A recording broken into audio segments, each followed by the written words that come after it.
حضرت عبداللہ ابن عباس فرماتے ہیں میرے نبی پاک علیہ السلام نے میری تربیت فرمائی، حضور نے میری تربیت فرمائی، اور محبوب پاک علیہ السلام نے فرمایا عبداللہ یاد رکھنا، یہ نوجوان دوست میری بات لکھ لیں، پریشان لوگ میری بات لکھ لیں، جن کے پاس قوت فیصلہ نہیں وہ اس بات کو لکھ لیں۔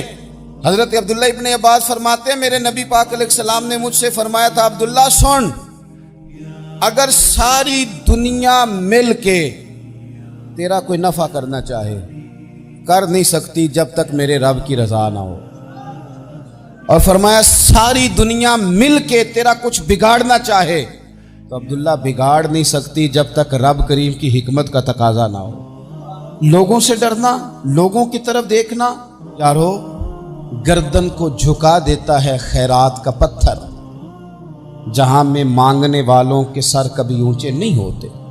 اور اقبال کہتے ہیں غیرت ہے بڑی چیز جہان تگ و دو میں، پہناتی ہے یہ فقر کو تاج سردارا۔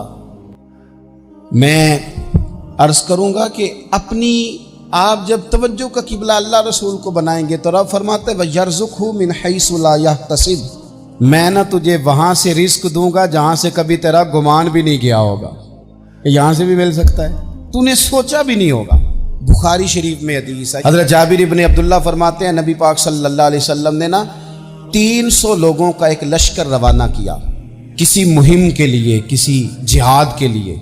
حضرت ابو عبیدہ بن جراح رضی اللہ تعالیٰ عنہ امیر لشکر تھے۔ فرماتے ہیں غربت اتنی زیادہ تھی، بھوک اتنی زیادہ تھی کہ ایک ایک کھجور دن میں ایک وقت کھانے کو ملتی تھی، اور کچھ دن ایسے آئے کہ اب کھجور بھی نہیں مل رہی۔ فرماتے ہیں اتنی زیادہ بھوک لگی مجاہدین کو 300 بندہ پتے کھا کے گزارا ہونے لگے، یہ بخاری میں موجود ہے۔ آپ فرماتے ہیں کہ دریا کے کنارے ہمارا پڑاؤ تھا، ٹھہراؤ تھا، جب بھوک سے نڈھال ہو گئے نا وَيَرْزُقْهُ مِنْ حَيْثُ لَا يَحْتَسِبُ، اللہ وہاں سے روزی دیتا ہے گمان بھی نہیں ہوتا۔ فرماتے ہیں ایک مچھلی اللہ تعالیٰ نے دریا کے کنارے بھیجی، فرماتے ہیں وہ تھی تو مچھلی پر پہاڑ جتنی تھی۔ بخاری میں لفظ ہیں، حضرت جابر ابن عبداللہ رضی اللہ تعالیٰ عنہ فرماتے ہیں 300 آدمی 18 دن تک اس مچھلی کو کھاتے رہے، مچھلی ختم ہی نہیں ہوئی۔ مچھلیاں نہیں، مچھلی کہتے ہیں 18 دن 300 بندہ کھاتا رہا، مچھلی ختم ہی نہیں ہوئی۔ اور فرماتے ہیں کہ اس کی ہڈی نکال کے، کانٹا کہیں گے آپ اپنی زبان میں، کہتے ہیں وہ نکال کے نا تو اس کو کھڑا کیا نا جب، تو اونٹ کجاوے سمیت اس کے بیچ سے گزر جاتا تھا، 2 اس کے کانٹے جوڑے۔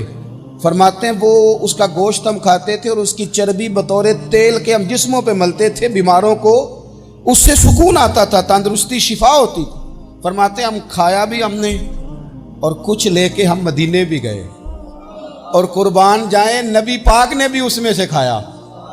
ہم نے عرض کی حضور یہ معمہ کیا ہے، یہ ماجرا کیا ہے؟ تو محبوب نے فرمایا تمہارے پاس غذا نہیں تھی، رب نے تمہارے لیے بندوبست کیا ہے، اللہ نے تمہیں دیا ہے۔ اس پر ایک اور بات عرض کر دوں، صحیح بخاری سے، مسلم سے ایک اور بات، کچھ چیزیں ایسی ہیں جن سے اللہ کی مدد آتی ہے، مدد ملتی ہے۔ ایک چیز ان میں سے ایسی ہے جس سے بہت مدد نازل ہوتی ہے، وہ ہے کہ جب رب آپ کو دے نا تو پھر آپ بھی اس کے رستے میں دیں، پھر مدد آتی ہے، پھر اور آتا ہے۔ بخاری مسلم میں حدیث ہے، یہ زیادہ ہی توجہ طلب عمر ہے، اس پر آپ غور کریں گے۔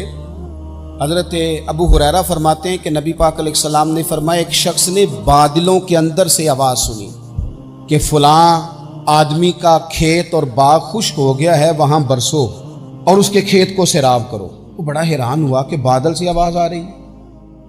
پھر اس نے دیکھا کہ ایک پہاڑی پر بارش ہوئی، وہ بادل وہاں برسا، پھر نالیوں سے ہوتا ہوا پانی ایک طرف چلا، تو جس نے آواز سنی تھی حضور بیان کر رہے ہیں، وہ بھی پیچھے پیچھے چلا کہ پانی کدھر جا رہا ہے۔ اس نے جا کے دیکھا کہ ایک مقام پہ ایک باغ کو وہ پانی لگ رہا ہے اور ایک آدمی وہ پانی لگا رہا ہے۔ اس نے اس سے پوچھا تیرا نام کیا ہے؟ اس نے کہا کیوں؟ کہنے لگا بتا نا۔ اس نے نام بتایا تو کہنے لگا یہی تو وہ نام ہے جو میں نے بادلوں کے اندر سے سنا ہے کہ فلاں کے کھیت کو پانی دے دو۔ اس نے کہا یار تو کیا عمل کرتا ہے کہ اسپیشل تیرے لیے بارش برسے؟ یہ بخاری پڑھ رہا ہوں، سیاستہ سے حدیث عرض کر رہا ہوں۔ اس سے پوچھا تو کیا کام کرتا ہے کہ جناب اللہ تبارک و تعالیٰ کا حکم کرم آیا کہ خاص تیرے لیے پانی برسے اور تیرے کھیت کو سیراب کرے؟ تو اس نے کہا چھوٹا ذمہ دار ہوں، پر جب فصل اگتی ہے تو 3 حصے کرتا ہوں، ایک حصہ اپنے بال بچوں پہ، بہن بھائیوں پہ خرچ کرتا ہوں، ایک حصہ پورا، اور ایک حصہ دوبارہ کاشتکاری پہ لگاتا ہوں، اور تیسرا حصہ خالص میں نے مسکینوں، یتیموں اور غریبوں کے لیے رکھا ہوا۔ وہ جو تیسرا حصہ، اللہ کرے آپ سمجھے، وہ رب کے بندوں پہ تیسرا حصہ خرچ کرتا ہے نا، تو کریم مالک نے فرمایا جہاں سے غریب کا حصہ جاتا ہے وہ کھیت خشک نہیں رہنا چاہیے، وہ جہاں سے مسکین روٹی کھاتے ہیں وہ خشک نہ رہے، جہاں سے یتیموں کو کچھ آتا ہے کہیں اس کی فصل رہ نہ جائے۔ میں اور آپ بھی اگر اپنے مال میں مسکینوں، یتیموں، غریبوں کے حصے رکھ لیں گے تو فصلیں خشک نہیں رہیں گی، ان کے اندر تازگی آئے گی، نور آئے گا، کرم آئے گا، خاص کر خدا کی رحمت برسے گی۔ اللہ کی جانب توجہ کو بڑھائیں، آپ اللہ سے مدد کے سوالی بنیں۔ ترمذی کی ایک حدیث ہے، میں آپ کو زندگی کا تجربہ بتاتا ہوں کہ جب میں بڑا پریشان ہوتا ہوں تو یہ والی روایت کھول لیتا ہوں، مزہ دیتی ہے۔ میرے نبی پاک علیہ السلام نے فرمایا اپنے دکھ سیٹھوں نوابوں کو نہ کہنا، مالداروں کا نہ کہنا، ورنہ اللہ تمہیں کبھی غنی نہیں کرے گا۔ فرمایا اپنے دکھ اپنے رب کی بارگاہ میں عرض کرنا، جلدی کرے یا دیر سے کرے اللہ تمہیں لوگوں سے بے نیاز کر دے گا، اللہ تمہیں غنی کر دے گا۔ رات کو بیٹھو نہ اس کی بارگاہ، اسے دکھڑے سناؤ، چھوٹی چھوٹی باتیں۔ حضور نے فرمایا نمک بھی مانگو تو رب سے مانگو، چھوٹی چھوٹی بات سے شروع کرو نا۔ جب بندہ شروع کرتا ہے نا چھوٹی چھوٹی چیزیں تو بڑی ساری چیزیں، یہ اس طرح ہوتا ہے جیسے بندہ رب سے گفتگو کر رہا ہے، مالک مجھے یہ چاہیے، مالک میں یہاں کمزور ہوں، اللہ میں یہاں پریشان ہوں۔ آپ یہ کر کے تو دیکھیں، لمبی لمبی دعائیں مانگ کے تو دیکھیں، اس کے حضور جوڑ کے تو دیکھیں، آپ دیکھیں گے راحت کتنی ہے، سکون کتنا۔